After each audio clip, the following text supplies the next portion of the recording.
Tonight I saved your ass. So show a little appreciation, maybe. In June 2020, while all eyes were on the movement for Black lives following the police killings of George Floyd, Breonna Taylor, and others, this particular historical conjuncture holds possibilities for change that we've never before experienced in this country. The Help, a story about a white woman writing a book to confront racism, became one of the most streamed movies on Netflix, even reaching #1 in the U.S. You is kind, you is smart, you is important. The 2011 film's resurgence in popularity was met with a strong backlash because The Help is widely considered a white savior narrative. In other words, a story about people of color that centers on the benevolent actions of a white character. Any civil rights movie, there's two heroes. There's the black hero and the white person that's equally as important. Looking at the white savior character on screen over the decades, we can see a common profile. They're a strong-willed, often optimistic non-traditionalist who courageously risks being ostracized by their more prejudiced community in order to help a person of color. Believe it or not, there are real racists in this town. If the wrong person caught you with anything like that, oh, you'd be in serious trouble. They frequently star in a period piece, where this character appears ahead of the curve and stands in contrast to blatantly racist peers in their era.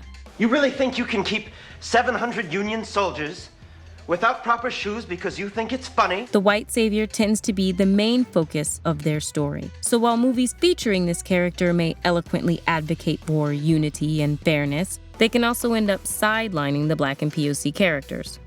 But you cannot hold Carl Lee Haley responsible for my shortcomings. Perhaps most jarringly, the white savior features in feel-good movies with happy endings, Just thought our kids could play together. which almost comfort viewers with a false sense that the ongoing, complex problem of racism is essentially solved by the end of a 2-hour movie. Come on, make some room, get this man a plate. As well-intentioned as many of them may be, the sheer ubiquity of these narratives, which are overwhelmingly created by white writers and directors and frequently recognized by awards, detracts from other stories grounded in Black perspectives and their first-hand experience of racism. I'd like to write something from the point of view of The Help. So what makes this trope so persistent? Here's our take on the dangers of the white savior trope and how we can shift our narratives and conversations to become more anti-racist ourselves. It's not enough in 2020 to be not racist. Not racist meaning I am passive when it comes to racism. If you see it, you have to speak on it and call it out.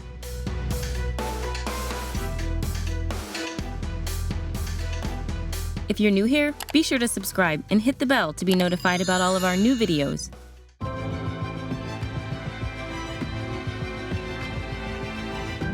The white savior complex in Western history can be traced as far back as the beginning of European imperialism, which was largely justified by the idea that white people were civilizing indigenous populations who were amoral by nature. Do you think we'll meet some savages? If we do, we shall be sure to give them a proper English greeting. The popularity of this trope on film really took off during the 1950s and 60s during the rise of the American Civil Rights Movement. While calls for change were being led in the streets by Black activists, For we shall be victorious in our quest. the mainstream films produced in this era explored how white men related to these tensions. And this reflected the prevailing assumption among studios that white audiences would not be able to relate to stories about race unless they could see them through the eyes of a white person. If you shouldn't be defending him, then why are you doing it? For a number of reasons. The main one is that if I didn't, I couldn't hold my head up in town. In the 1962 film adaptation of Harper Lee's To Kill a Mockingbird, Southern white lawyer Atticus Finch attempts to save a falsely accused Black man from conviction in the 30s. I've been appointed to defend Tom Robinson. Now that he's been charged, that's what I intend to do. And while Atticus is unsuccessful, his bravery makes him a hero to the Black community and a role model to his daughter. Miss Jean Louise, stand up. Your father's passing. As admirable as much of their writing and ideas were for the time, staples of American film and literature like To Kill a Mockingbird helped to establish a norm of stories about Black history being told through the lens of noble white protagonists. In the late 80s through the 2000s, acclaimed movies like Mississippi Burning, Glory, and Amistad all articulated inspirational messages of freedom and equality. The natural state of mankind is instead, and I know this is a controversial idea, is freedom. But they did so while foregrounding the experiences and hardships of white main characters. Don't you have the whole world to change? That's right, and I'm changing. 2011's The Help, which explores racial tensions between black domestic workers and their white employers during the civil rights movement, chooses as a protagonist not the maids, but the young white woman who wants to write a book about them. I'd really like to interview you, Aileen. I know it's scary. The volume and popularity of white savior films to this day shows how committed our culture remains to centering white characters in stories about civil rights, black history, and racism. These movies, usually made by white writers and directors, continue to receive top awards over films depicting the same themes made by black filmmakers. I mean, every time somebody's driving somebody, I lose. So the most fundamental issue is that white creators continue to dominate a conversation where it's vital that black voices are featured most of all. You know, if I was a Negro, I'd probably think the same way they do. If you were a Negro, nobody'd give a damn what you thought. Meanwhile, these movies can frequently lack three-dimensionality in their portraits of black and POC characters. I love me some fried chicken. While the white protagonists often get love stories and complex character development, the non-white characters tend to be reduced to their negative experiences. Never had one before. What, a room to yourself? A bed. Black and POC characters also risk being portrayed as passive in their own stories.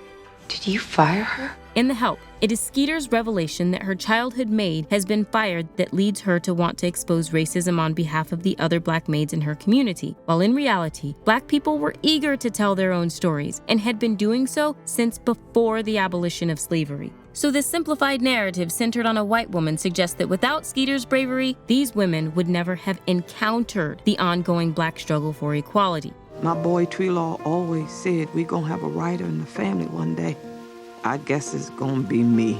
Focusing primarily on the experiences of white characters also elevates their brushes with racism almost to the point where they're equated with actually being victimized by racism. I just want to live my life and not feel bad about it. Well, I'm not trying to make you feel bad. Of course, it's important to note that the white savior trope is not limited to stories about Americans or black people. Shungmani tu tanko obochimi yeyelo. Nitaku napishnielo.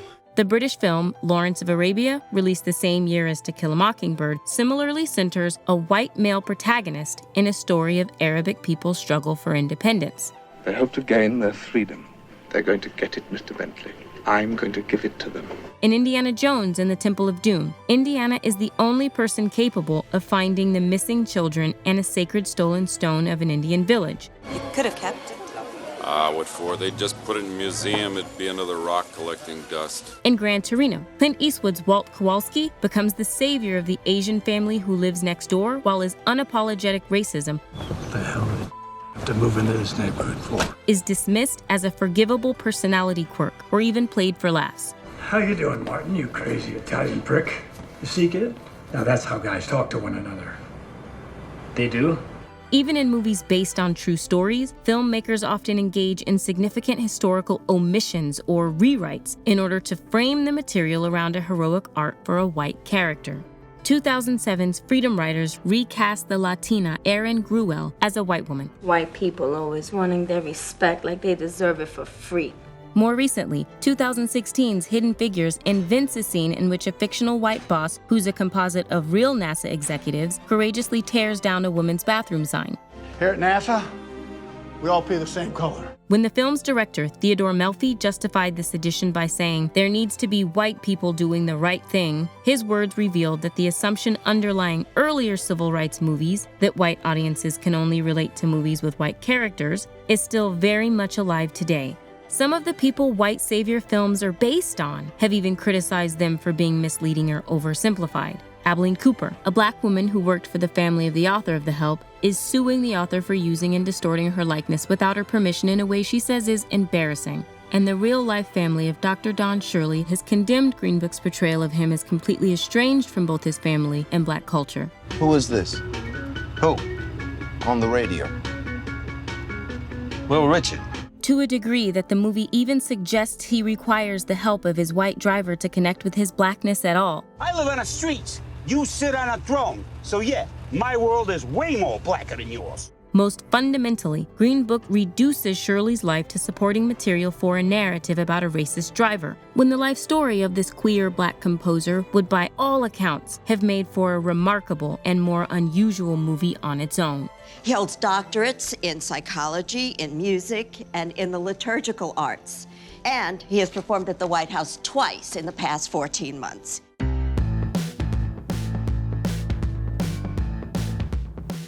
Who are these kids? Rejects from hell? One of the most central problems with white savior narratives is that while we know racism to be deeply systemic, these movies often explore it solely on the individual level. You threaten my son. You threaten me. In 1957's 12 Angry Men, as one white juror tries to convince his peers to act fairly in the case of a young man of color accused of murder.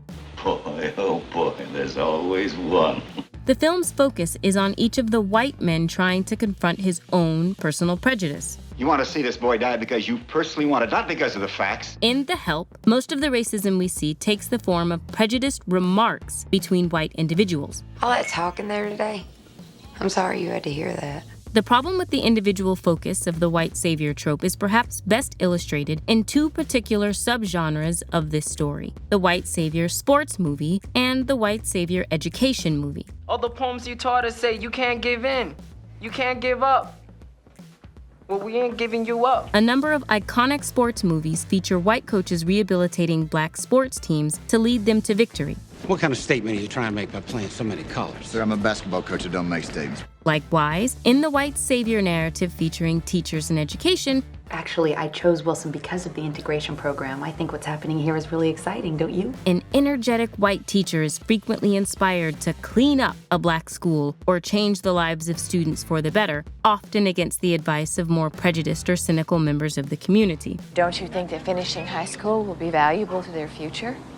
That's not in their future. Both of these subgenres can depict compelling and inspirational Black and POC characters, and they might feature real racial violence and trauma experienced by their Black characters. Still, they rarely spend much time investigating the underlying systemic structures that lead to these characters being disenfranchised, underserved, and victimized in the first place. The league never wanted you to play this game, but you showed up. There are a lot of people who live in your neighborhood who choose not to get on that bus. What do they choose to do? They choose to go out and sell drugs. They choose to go out and kill people. And the result is that audiences usually aren't presented with concrete ideas for structural change, but instead are left with vague messages of unity and kindness. We're made to feel that complicated, deeply entrenched problems can be fixed by an individual who simply cares enough. There are no victims in this classroom. Why do you care anyway? You just here for the money? Because I make a choice to care, and honey, the money ain't that good. The hyper-focus on racism at the individual level also creates the illusion of good and bad white people who either choose to be racist or choose not to be. Is this some sort of white guilt thing? This oversimplified framing offers an easy scapegoat for white audiences, while handing them an admirable, non-racist white figure they can relate to. I don't need y'all to approve my choices, all right? But I do ask that you respect them. Another key feature of the white savior narrative is that it tends to be set in the past. This allows viewers to comfortably look back on how far we've come from this period setting when prejudice was more egregious and overt. They carry different diseases than we do. And it avoids making white viewers feel excessively implicated in the ongoing racism of the society they're still a part of. Aren't you the machine? You're saying I'm the machine? Yeah, you white, you part of the school. Writer Teju Cole, who coined the term white savior industrial complex to describe white-centered intervention in the African continent, describes white saviorism as a big emotional moment that validates privilege. In other words, the myth of the white savior is that in showing compassion to a non-white person, white people can absolve themselves of their privilege. Let's get the f*** out of here. In the end, while the white savior is positioned as relatively selfless, the resolution almost certainly involves them being rewarded with some sort of personal fulfillment. When I'm helping these kids make sense of their lives, everything about my life makes sense to me. This trend in white savior films echoes the magical Negro trope, which has long been criticized for treating Black characters like counselors in the white character's journey to self-actualization. There's only one shot that's in perfect harmony with the field. One shot that's his. Crucially, many white savior narratives wrap up with a heartwarming resolution. Merry Christmas. While the world may still not be perfect at the end, the implicit message is that progress at large is possible and on its way because of what we've seen these individuals are capable of. Honey, you're changing that boy's life. No. He's changing mine. By contrast, in movies about racism made by Black filmmakers, the emotional takeaway is frequently the opposite. Audiences leave feeling challenged, confused, and even confronted. Watching this is painful, but it's necessary. This needs to be watched. And when Spike Lee's BlacKkKlansman ends by cutting from its civil rights era story to 2017 footage of the Charlottesville white supremacist rally and Donald Trump, Lee reminds viewers that the fight is very much still ongoing. These films force us to reckon with the reality that racism is not some distant past, but a pernicious reality that continues to be part of all of our lives. So many aspects of the old Jim Crow are suddenly legal again once you've been branded a felon.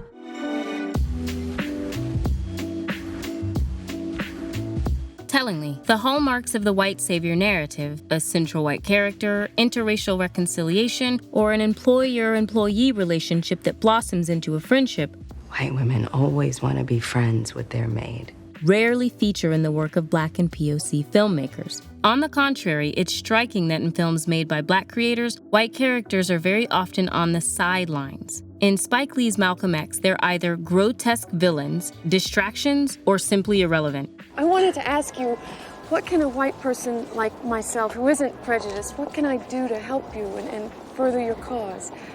Nothing. While many classic white savior narratives frame the divide as being between racist and not racist, in the words of Angela Y. Davis, in a racist society, it is not enough to be non-racist. We must be anti-racist. We are all witnesses to this injustice, and we will not stop until the world sees it too.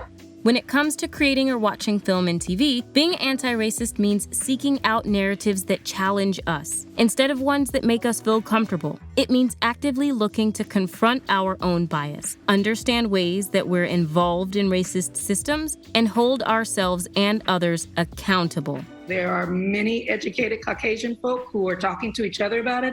They need to continue to do that so that we can save our energy for survival and thriving. On Insecure, Frida, Issa's coworker at her all-white nonprofit, embodies the transition from being non-racist to anti-racist. When we meet Frida, she is well-meaning, but can be patronizing in her attempts to help Black children. And these poor children need our guidance more than anything. However, over time, we see her make a concerted effort to become more aware of how she and her organization carry implicit biases that hinder their work. But we're not about to waste time on white people, no offense. No, we've given white people enough time. The 2018 film Blindspotting and the series Dear White People highlight how even well-intentioned white people can endanger their Black friends if they're not cognizant of their privilege. Joel, I called the cops the other night. I thought it would keep things from getting too out of control. I thought I was doing the right thing. These stories force their white characters to face that they cannot disavow their whiteness. I didn't mean to. Are you sure? In Little Fires Everywhere, Reese Witherspoon's Elena Richardson starts out the story fashioning herself as a white savior who's self-satisfied after she does a favor for Mia Warren, a single Black mother who appears to be in need. What did Lexi tell me? You're renting to a homeless woman for practically nothing? I mean, who does that? But when Mia not only fails to show gratitude, but also brings challenging chaos into this wealthy white woman's life, Elena is increasingly forced to confront her deep-seated biases and privilege. I think hard work and sacrifice is a hardship as well. And because the audience at times can empathize with her, her story pushes viewers to look critically at themselves. A good mother makes good choices. You didn't make good choices. You had good choices.